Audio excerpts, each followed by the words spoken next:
Out of all my videos in the past on tire saving on ovals and iRacing, they have all been about how to save tires, but just as important of a question is when to save tires. Because tire saving isn't a competition to see who can have the most rubber on their tires at the end of a race. It's more nuanced than that. There's a balance to it, and it'll change race to race, car to car, and track to track. So today, I want to go over every single factor that I use to determine how much tire to save in a given race, my best educated guess to try to maximize my finishing position. I'm approaching this video from a bit more of an advanced level, and assuming that you've watched most, if not all, of my tire saving videos previously. If you haven't watched them yet, then here's a playlist with all of my tutorial instructional iRacing oval videos. But if you want a quick refresher, I will give you a 1-minute TLDR on tire saving and the basic concepts of it. So if you want to skip that, then go right ahead. Otherwise, let's start the timer. Okay, so tire saving can be simplified down to you want your car to drive as naturally as possible, neither loose nor tight. You want all 4 tires to be hooked up in the corner and not sliding, not grinding on the track, not scrubbing. There are lots of ways to put it. The way that you avoid this has more to do with your line than it has to do with your inputs itself. Most people in iRacing tend to overshoot the corners, not with the throttle, but when to turn in. So if you're struggling with that right away, I would recommend just turning in earlier, trying to get to the bottom or to your line earlier and seeing what that does for you. Otherwise, it is just searching for that grip and then maximizing the time possible with getting that feeling, that natural feeling where you're neither loose nor tight in your car. So if you are able to drive the bottom line, then you can do that. If you can do that on the top line, you will gain just a little bit more tire wear than the bottom, but you should still be able to balance the tires naturally. And right there, about a minute. So let's move into all the factors that I use to determine how much tire to save. There are 5 main ones. I'll start with the most universal, easiest to grasp ones, and then I'll make your way to the bottom where you're going to have to be the most adaptable, going to have to think the most critically for specific situations. But before moving on, I want to shout out today's sponsor, COOFANDY. If you've been watching my channel for the past couple months, or really any NASCAR YouTuber for that matter, you already know that COOFANDY is a premium menswear brand that provides stylish options for business casual to sports clothes. But today is special because COOFANDY is announcing an exclusive drop with my favorite dirt racer turned NASCAR driver ever, Christopher Bell. On top of that, every single item in the JGR No. 20 Team X COOFANDY store is 18% off. There's a wide variety of options like No. 20 and Christopher Bell themed polos, t-shirts, this sports tee, hats, long sleeves, you name it. One more cool thing that COOFANDY is doing with this drop is that if you buy any piece of clothing from this drop, you'll be entered into a giveaway to win a Christopher Bell signed poster with 5 winners in total. So if you're a fan of Christopher Bell, JGR, or my channel and want to support me, use my code DJYJ25 at checkout for an additional 25% off. And as always, thank you to COOFANDY for sponsoring this video.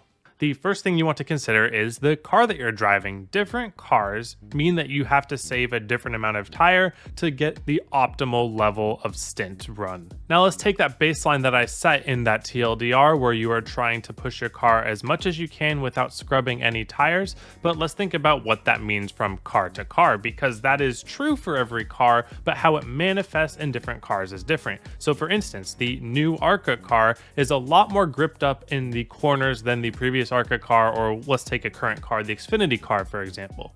So the current ARCA car, you can use more wheel in the corner and stay completely hooked up in general, with everything else being the same than if you were to put an Xfinity car on the same track. That doesn't mean that we have to use the same amount of steering for each 2 cars. We can have more steering in the ARCA car because the car doesn't scrub tire with that increased steering.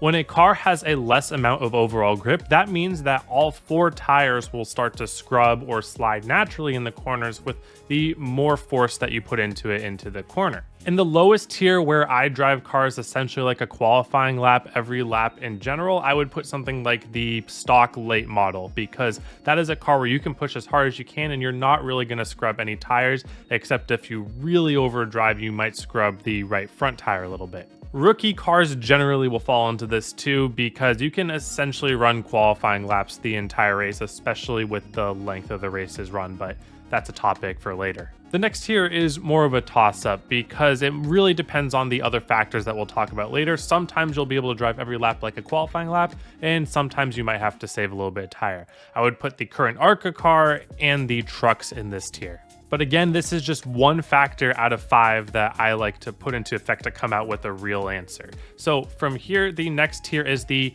usually have to at least think a little bit about saving tires, and that means not pushing quite to the edge of that baseline that we talked about before. I would think of the Cup car like this. I would sometimes think of the Gen 4 car like this, at least the current Gen 4. The old Gen 4 car, probably not, but the current Gen 4 I think is probably like that. And finally, at the top tier is cars that I'm always thinking about saving tires in to a degree where I'm never pushing the car to its full capability. I would think of the 1987 cars like this, the Xfinity car like this, and the old Gen 4 car, and maybe the old ARCA car like this, but those don't really matter anymore. But just thinking about the car isn't going to get us our answer. Let's go on to the number 2 thing that I think about, and that is the track that we're on. Certain tracks wear tires and add heat to tires at a much higher rate just by default than other tracks, and the way that I like to think of it is that it is a mixture of the amount of banking in the corners and the radius of the corner and the angle of the corner. So the tighter corners you have that go on for a longer time with higher banking, those are going to be the ones that really wear your tires by default. So for instance, let's take a track like Darlington and compare it to a track like Martinsville. Well, Darlington has very tight corners that go through 180 degrees full angle, and while that's true for Martinsville as well with the angle, there is no banking at Martinsville and you're going a lot slower. So by default, the loads on the tires are going to be a lot lower in these corners. So at a place like Martinsville, I actually am not thinking about tire saving at all. I'm just trying to run my line as best as I can without scrubbing any tire, and that's really the same as tire saving, but it's more of a different goal than I have to save even more tire than just running my best line. At Homestead though, it goes beyond just running my best line to its complete top of its capability, pushing as hard as I can without sliding the tires. Sometimes, especially in those top tier cars that I mentioned before, you really have to underdrive the car a little bit to save some tire for later, because no matter how much you push or underdrive the car, you're gonna get a certain baseline of scrubbing running those lines. So you can mitigate that by driving a little bit under the limit. And that's where you start balancing all the other factors in. But in general, these are the things that I think about with the track. How much the banking is, how tight the corners are, and how long do the corners go on for. Once you kind of figure out the level for that, then that's kind of my baseline for the track. Moving on to number 3, where you add even more onto this, is the weather conditions of the race. This is fairly simple because the hotter the track is, the less amount of grip your car will have, and the tires and everything like that. So if you're on a real gripped up track that is 70 degrees, then you'll be able to push a lot harder than if the track was 130 degrees. And that's not just naturally like, oh yeah, of course, the lap time is going to be a second and a half slower. No, even from there, you can run almost qualifying laps sometimes at these lower temperature tracks, where at the higher temperature tracks, if you try to run your qualifying lap, your car is going to be scrubbing a lot more tire than if you were to back off a bit.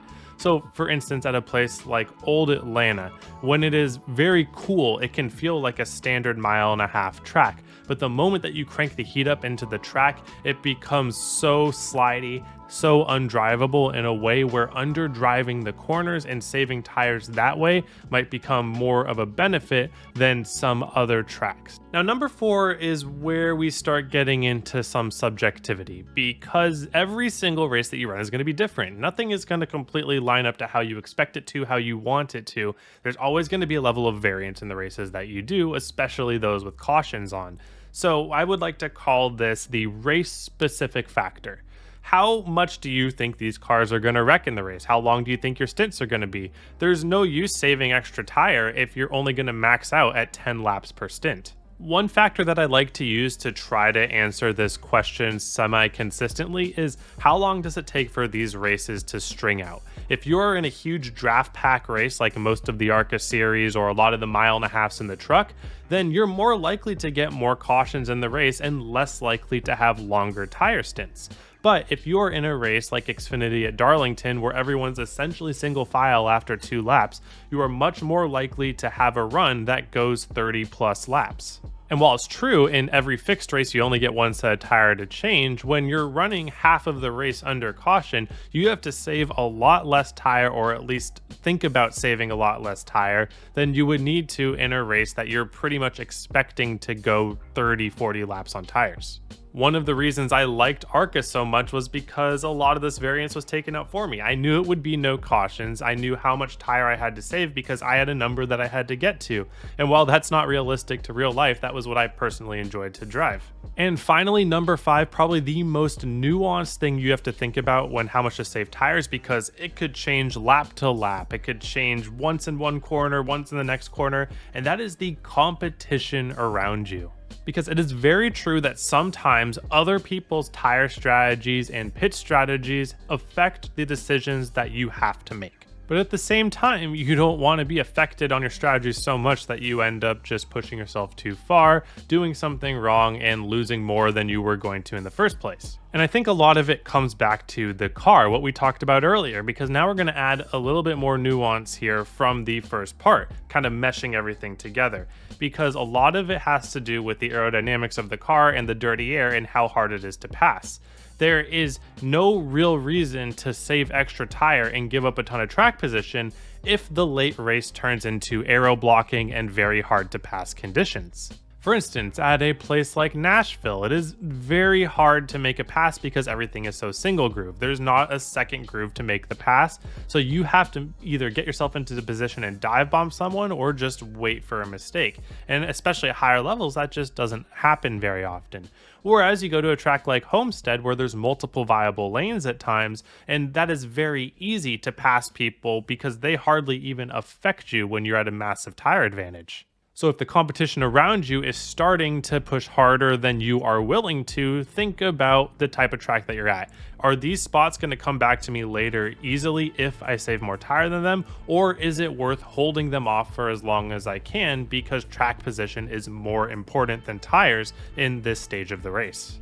Like I said before, my rule of thumb is the more single groove a track is, the more important track position is, and the less important absolutely optimal tire saving is. But be careful, multi-groove doesn't just mean the top and the bottom are both fast. Multi-groove truly means that you can run multiple lanes at any point of the corner, especially the exit, because a bottom line is not worth it if you can't finish the pass. If somebody is right outside of you and you have to slow way down to be in the second groove instead of where you want to be right by the wall, if you can't make a pass that way, then it might as well not be multi-groove.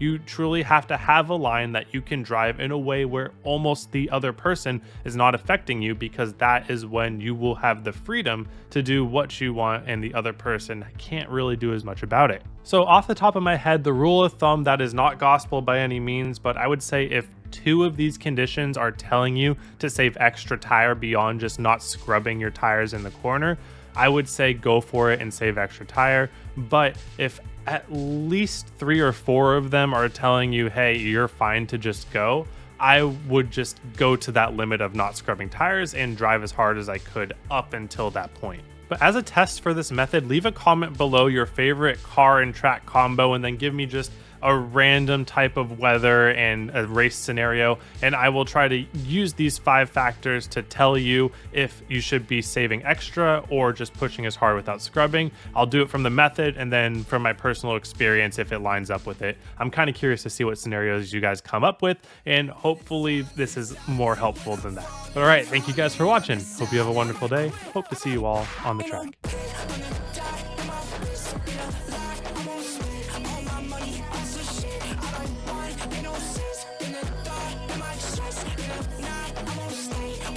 If I can't leave the block